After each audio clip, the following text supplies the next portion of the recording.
Alors, j'ai choisi ce métier par rapport à une mutation.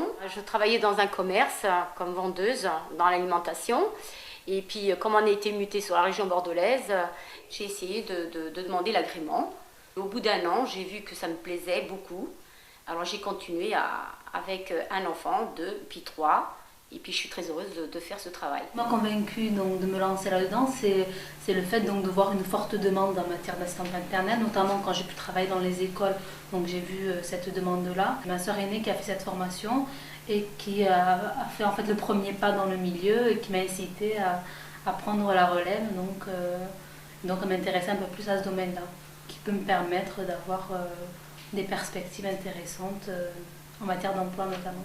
Je suis assistante maternelle depuis 1981. Alors comment je suis arrivée dans la profession?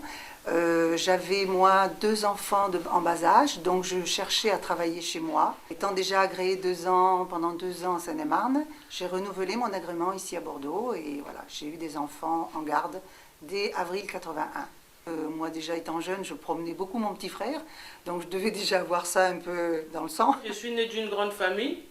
Je me suis toujours occupée des petits-enfants. Je m'étais dit que plus tard, quand je serai un peu plus grande, je travaillerai dans les crèches. Mais vu que je n'ai pas pu le faire, je préférais faire la formation quoi, pour les garder chez moi. J'aurais aimé travailler au niveau des crèches auparavant. Mais vu que j'avais mon fils qui était très malade, et ben, je n'avais pas la possibilité de laisser mon enfant qui était en bas âge. Donc du coup, j'ai décidé de travailler dans le domaine des enfants quand même, tout en s'occupant aussi de mon enfant. La compétence de l'assistante maternelle, c'est beaucoup de patience, être à l'écoute de l'enfant aussi. Communiquer avec les enfants à tout instant, savoir les observer, repérer leurs besoins. Savoir aussi les ménager et être à l'écoute de leurs attentes et de leurs désirs. On n'est pas toujours d'accord au niveau des parents, hein, donc chacun élève son enfant avec son idée. Chaque parent est différent. Donc généralement, on en parle et ça se passe généralement très bien. Enfin, être une maman un petit peu pour eux aussi, hein, sans être la maman. Hein. Faut pas prendre la place de la maman non plus.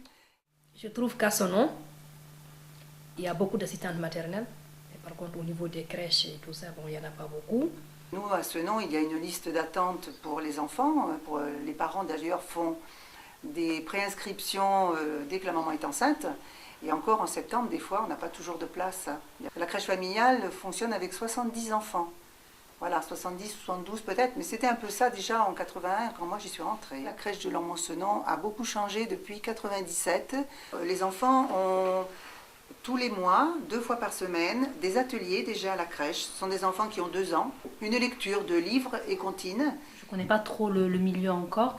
J'ai eu donc des contacts essentiellement avec les écoles maternelles, puisque j'ai travaillé pendant 5 ans à l'école Jules Guesde de Senon. Donc pour moi c'est une politique assez dynamique. Question service pour les parents, je trouve qu'il y en a pas mal. Le seul problème, c'est que je connais beaucoup d'assistantes maternelles qui ont l'agrément mais qui ne travaillent pas. Nous, en tant qu'assistante maternelle, c'est vrai qu'on ne trouve pas le système des crèches, des micro-crèches, très logique par rapport à nos statuts à nous. Parce que déjà, d'une part, ça fait des places en moins pour chez les assistantes maternelles. Normalement, on est plus de 120 assistantes maternelles dans la commune de Senon. Sinon, il y a trop d'agréments de données. Beaucoup d'assistantes maternelles peuvent rester des mois et des mois et des mois, voire pour certains des années au chômage. Et au bout d'un moment, le chômage nous est coupé, donc on n'a plus droit à rien. Il y a certains parents qui viennent à nous parce qu'ils ont choisi, ils préfèrent ce mode de garde, parce que c'est mieux pour leurs enfants, c'est mieux adapté à leur rythme de vie, ça les convient, c'est dans un cadre familial. Mais il y en a qui viennent vers nous parce qu'ils n'ont pas trouvé de place à la crèche. Des parents qui sont un peu sceptiques par rapport au métier parce qu'ils ne le connaissent pas. Par rapport à ce que nous on entend, c'est dès qu'il y a un problème avec des assistantes maternelles, toutes les autres, elles en souffrent un peu parce que le mal est fait pour tout le monde. Il ne faut pas que les parents viennent chez nous en disant moi je vais chez une assistante maternelle parce qu'on n'a pas le choix, parce qu'il n'y a pas de place en crèche. Si cette personne a été agréée, c'est parce qu'on a estimé que son endroit est très sécurisant. C'est très important que les parents le sachent parce qu'ils ont l'impression d'abandonner leurs enfants dans une maison de quelqu'un d'autre, d'une inconnue. C'est la vie d'un enfant d'abord qu'on nous remet quand même entre les mains. On devrait être reconnu davantage qu'on ne l'est.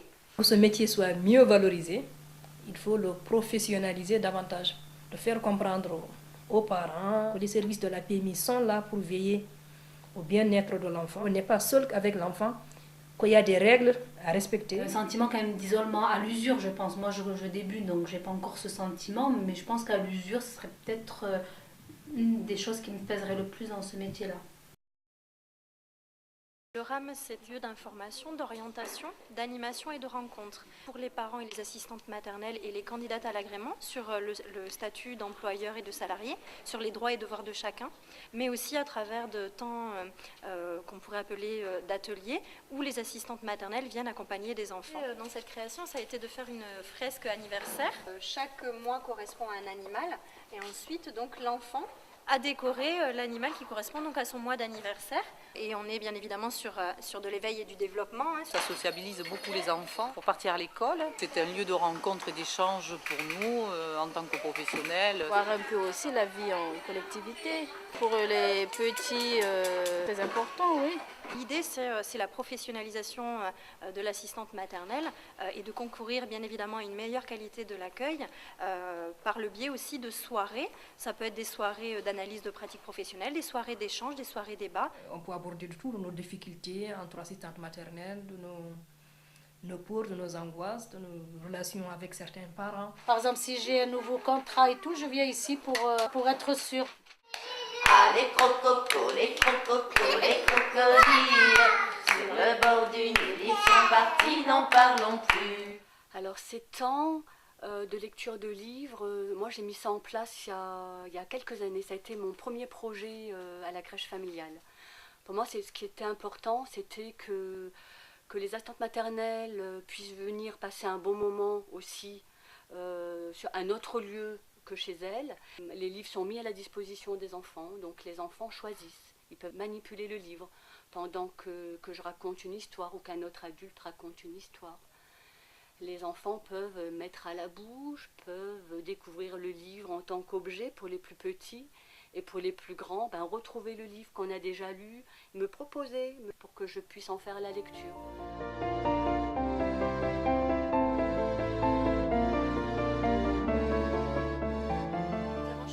Cette année, comme spectacle pour la fête de Noël du RAM et des micro-crèches, un spectacle intitulé L'Arc-en-Ciel, qui est présenté donc par la compagnie La Virgule.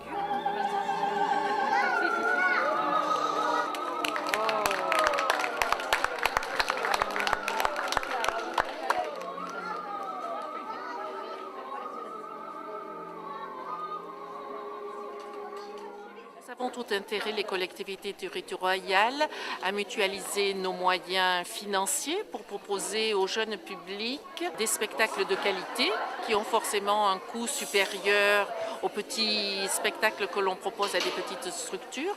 Cela nous permet de rassembler dans un lieu de culture qui est aujourd'hui le Château du Diable, un groupe d'enfants des micro-crèches, également leurs animatrices, également les familles et le RAM qui accueille entre 50 et 60 assistantes maternelles.